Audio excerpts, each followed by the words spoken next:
আসসালামু আলাইকুম। আশা করি আপনারা সবাই ভালো আছেন।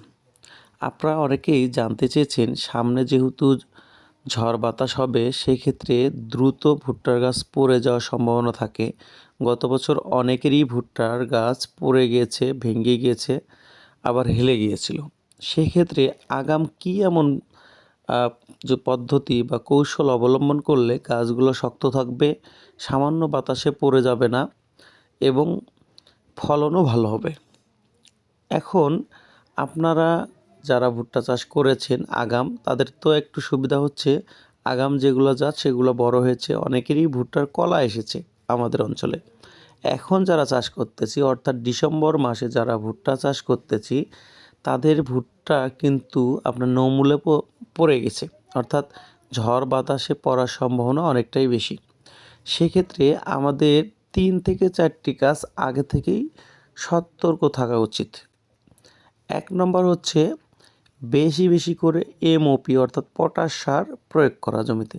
আপনার ভুট্টার গাছ শক্ত রাখা, শিকড় মজবুত রাখা এবং প্রতিরোধ রোগ প্রতিরোধ ক্ষমতা বৃদ্ধির মূল কারিগর হচ্ছে এমওপি সার।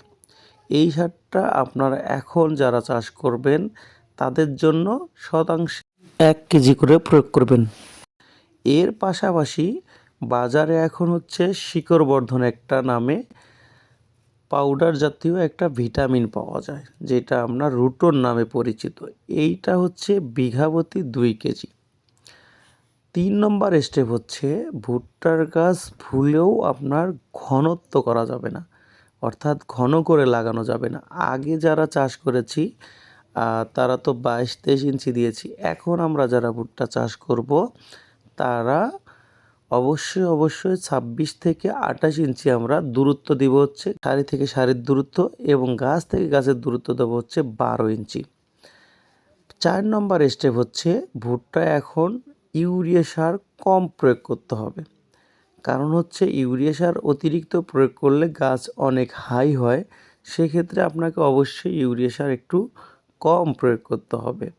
সর্বশেষ যে কাজটি সেটি হচ্ছে যেসব পণ্য প্রয়োগ করলে অতিরিক্ত হাই হবে না কিন্তু ফলন ভালো হবে এবং গাছের জন্য উপকারী হবে সেই পণ্যগুলা বা সেই ভিটামিনগুলা প্রয়োগ করা।